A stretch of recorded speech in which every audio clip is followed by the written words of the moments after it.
Hello guys and gals, Glenn here with another Funko Pop review.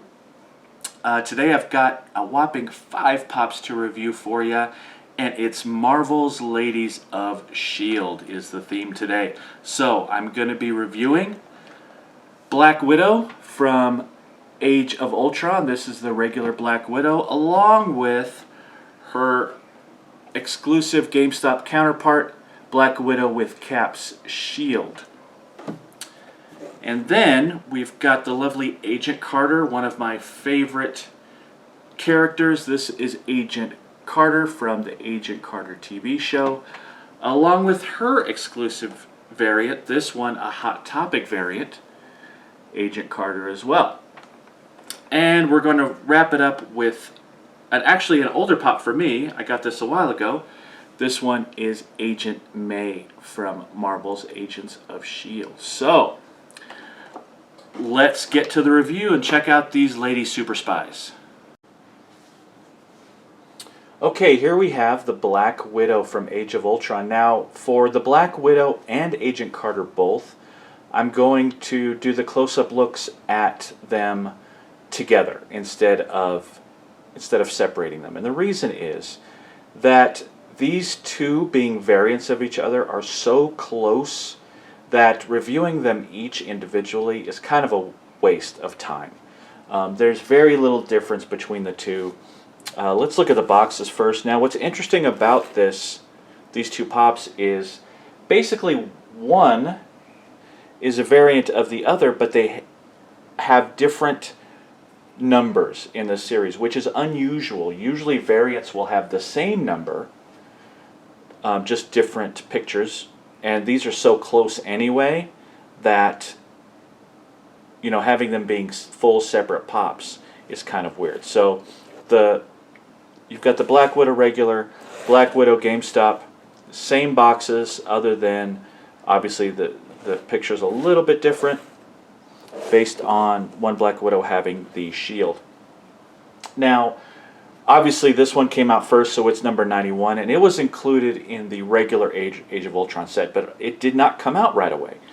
So the basic, what you would call, I guess, the male Avengers, so your Cap, Iron Man, Hawkeye, Thor, Hulk, they came out first, and then they released Black Widow, Scarlet Witch, the Vision, afterwards. So this is a little bit later than the regular Avengers Age of Ultron pops, but not too much, and then this is a little bit after that. So again, it's a little weird that these pops being so close to each other as far as the look. The mold's the same, basically, except one has the shield. And if you look real close, you can see that the arm is in just a slightly different position because it's got to hold the shield. So it focuses a little bit for you. I like the fact that there's a strap around her arm representing her holding the shield, because that wouldn't be realistic if it weren't, right? And then this one obviously has both batons. So little bit, such a subtle difference in the mold that it's not even, everything else is so exact as far as the way they look. But we can look and see the paint job and the detail on her outfit. It's very good. Again, I've mentioned this before, but I really like the detail that Funko's putting into their pops lately, especially their superheroes. You can see her belt looks very detailed. The contrast of the red and the black looks really good. I definitely like her hairstyle a lot more. It seems like every Black Widow that comes out, whether you're talking about the first Captain America movie and then this one, and then, you know, I've seen pictures of the next one coming out for the next Captain America movie, they look better and better each time. Same with the shield. I love this, you know, it's one of those things, and we'll talk about it when I look at Agent Carter, is that Funko can put out two pops that are identical and get you to buy them both just by having one little variant in it, whether it's a repaint or something different in the character's hand. So adding that Cap shield makes it, for me, a must-have, even though in every other way it's identical to that one. And it's a must-have because I think it's one of the best parts of the movie, where she's wielding his shield after she picks it up. So it's awesome in one way in that it was a great idea for them to do this, but it kind of sucks that it's almost a resentment thing where, oh, I got to buy this other pop even though it's only slightly different, but the slight difference is very cool. So everything else is great with this. No visible flaws that I see in either one, and they're just great pops to see on the shelf next to each other. They look really cool. So that's Black Widow from Avengers: Age of Ultron, number 91 and number 103. Right, here we've got our two Agent Peggy Carters. This one kind of chaps my hide a little bit, grinds my gears, because these two are so identical, even more so than the Black Widows, because there's just one very small difference between the two. But again, they're different numbers. So 96 was the first Agent Carter, the original, and then 102 is the Hot Topic exclusive. But let's look at these. One, she's holding on to Steve Rogers' blood in the orb there. Spoiler alert. Number two, she's got the gold. This is called Agent Carter with the gold orb is the official name of it, and it's basically it's one of the, I forget what the term for it is, but one of the objects, one of the main objects they're trying to get in season 1 back for Howard Stark from his vault. So that's the main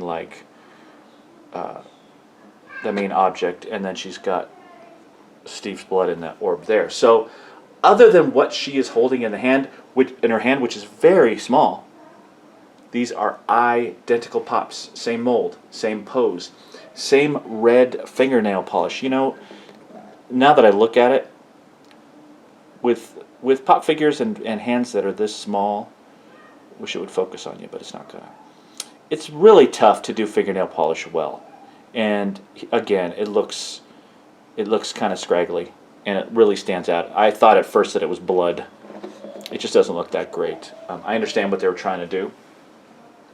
Give her, that 40s look that she has, but the fingernail polish didn't come out that great. Other than that, the paints look good. I really only have to show you one because everything is pretty much the same. In fact, it's exactly the same except for what they're holding. At least in the Hot Topic exclusive one, the gold orb does look kind of cool. It shines really well in the light. But you'd really have to look close, right, to see the difference between the two. I waited a little bit to get this pop figure.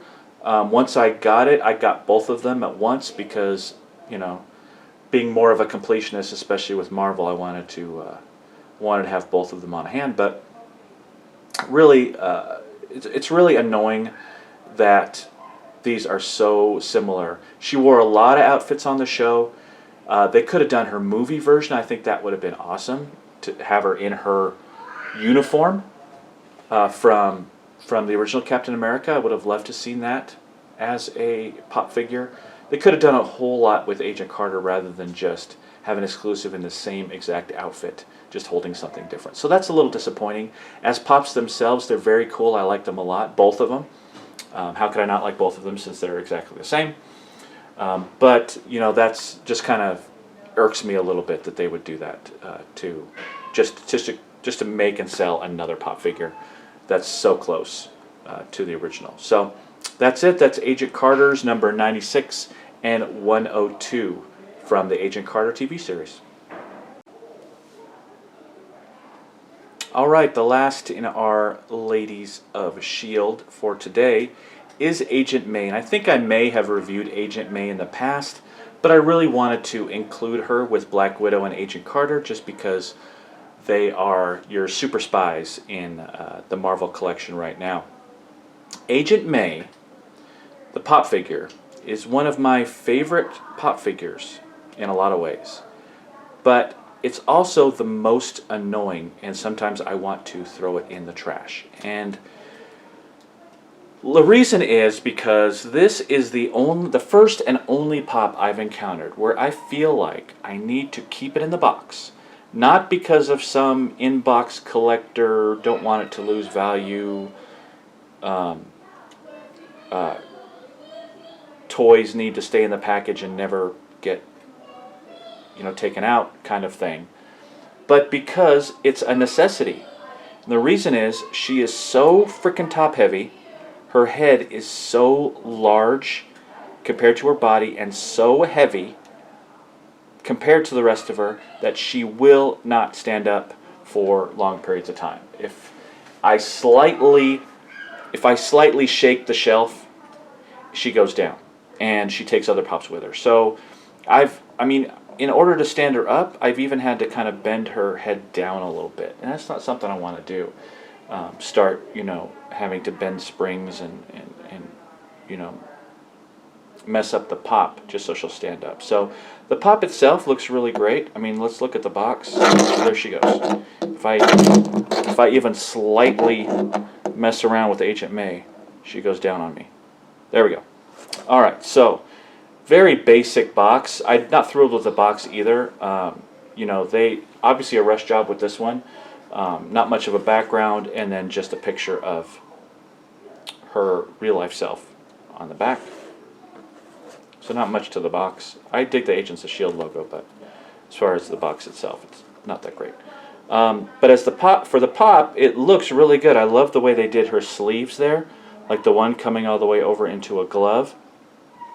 And the pose is perfect for her. It's just such a little skinny body and such a giant melon head. And I know pops are like that, but this one is insane as far as the size and the weight of the head compared to the body. Also, if you look at the box, her hair is a little bit different, not much, than what's on the box. But again, she just will not behave when it comes to standing up. So this is one of the ones that I keep her in the box now just because I don't want her falling all over the place. But other than that, a great pop, and one that I like a lot. I just love the look of it. I just wish it weren't so annoyingly put together. So the execution not that great. But that is Agent May number 88, and that's from the 2 set of Agents of S.H.I.E.L.D. Okie dokie, that's it. I hope you enjoyed my close look at these lady super spies. Despite my slight misgivings about the way Funko puts out its variants, I really dig these pops. I can't wait to get them out of the box and get them up on the shelf so that they'll be displayed all the time. So thank you so much for watching. As always, check out our social media feeds up in the corner there. I put a link to Pop in a Box, which is, for me, the best way to get yourself pop figures that you don't have and that maybe you can't find. If you use my link down below, you'll get 20% off your first Pop in a Box subscription box, which honestly, if you're getting 3, 4, 5 pops, that's a good chunk of change to save right at the very beginning. For my money, Pop in a Box is the best Funko Pop service you can get, because if you put it in your collection and you use the thumbs up and the thumbs down, you're only going to get pops that you want and pops that you don't have. It's just amazing. I don't know where my collection would be without Pop in a Box. It'd be a lot less than it is now. So, as always, thanks for watching, and we will see you next time. Bye-bye.